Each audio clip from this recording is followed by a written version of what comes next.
للحديث أكثر حول هذا الموضوع ينضم إلينا من القاهرة الدكتور عبد النبي عبد المطلب، الخبير الاقتصادي ووكيل وزارة التجارة الخارجية المصرية للبحوث الاقتصادية سابقا. صباح الخير وأهلا بك دكتور عبد النبي. أهلا بداية، وسهلا. ما هي أبرز التفاصيل الاكتشاف الجديد لشركة الدانا، وكيف سيخدم هذا الأمر المشروع خطة تطوير قطاع الطاقة المصرية على وجه التحديد؟ يعني أنا في اعتقادي أن مثل هذه التصريحات بتؤكد ما وصل إليه عدد غير قليل من الخبراء في فترات سابقة، بأن الاحتياطات المصرية من الغاز هي كبيرة جدا. وأنا في اعتقادي أن هذا الإعلان وهذا الاتفاق سوف يساعد بشكل كبير جدا على زيادة استخراج واستكشاف الغاز، بما يمكن الحكومة المصرية من تحقيق نسبة كبيرة من الاكتفاء الذاتي، وربما العودة إلى التصدير كما كان في عام 2000، كما حدث في عام 2005، وأن تتمكن مصر من الاستغلال الأمثل لمواردها.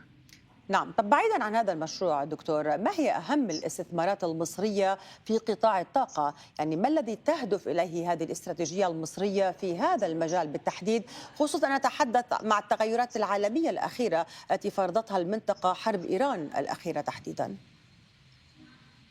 يعني إذا كنا نتحدث عن الطاقة فإننا نتحدث عن الطاقة بالمفهوم الشامل، يعني نتحدث عن الطاقة الجديدة والمتجددة، وأعتقد أن هناك العديد من مزارع الرياح، مزرعة أسوان، العديد من استخدام الطاقة الجديدة والمتجددة، زيادة استكشافات الغاز، وأيضا هناك يعني الحديث عن محطات توليد الكهرباء الحديثة، وأيضا محطة الضبعة النووية. يعني أنا أعتقد أن ذلك كله محاولة من الحكومة المصرية لأن يكون لديها مزيج يؤمن لها استمرارية تدفقات الطاقة وعدم حدوث أي يعني مشاكل، حال حدوث أي مشاكل في المنطقة على غرار الحرب الروسية الأوكرانية أو الحرب الأمريكية الإيرانية أو حتى ما يحدث في منطقة الشرق الأوسط من قلق.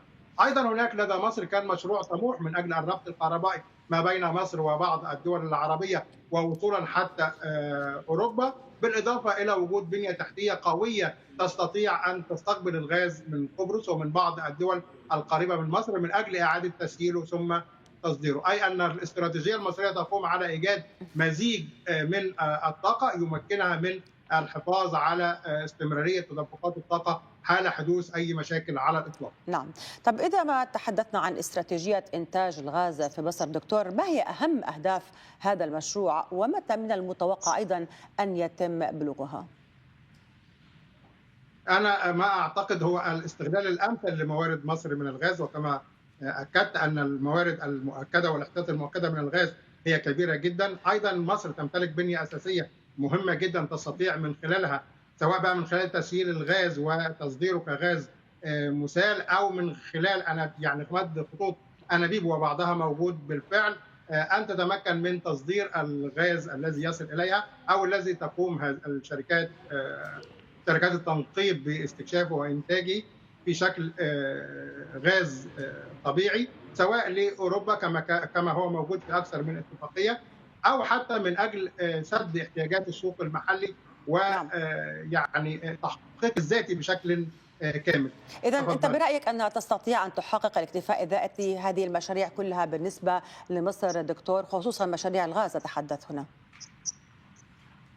بالتأكيد، يعني هذه ليست المرة الأولى، يعني مصر منذ عدة سنوات وليست سنوات طويلة كانت من أهم مصدري الغاز على مستوى العالم. يعني نتحدث عن عام 2005، ثم نتحدث عندما بدأ غاز شروق وبئر شروق وبئر زهر في الظهور، ومصر كانت لديها القدرة على تسيير الغاز، بل وصدرت شحنات غاز كثيرة. ربما ما حدث من بعض مشاكل فنية يمكن تداركه، وأعتقد أن هذه المشروعات تقول أن بعض الإخفاقات التي حدثت في بعض الآبار الغاز المصرية يمكن التعامل معها وأن يتم اكتشافات جديدة. وأعتقد التقرير الذي تقدمتم به حضرتكم يقول أن الاحتياطات اللي موجودة في نعم. مصر هي احتياطات ضخمة طيب دكتور، تكفي الداخل، نعم، وبالتأكيد يمكن إزالة بعضها وتصديره. في تفضل. بداية حديثي معك كنا نتحدث عن التعاون القطري المصري في قطاع الطاقة. برأيك ما هي أوجه يعني هذا التعاون، وإلى أي مدى يمكن لقطر المساهمة كذلك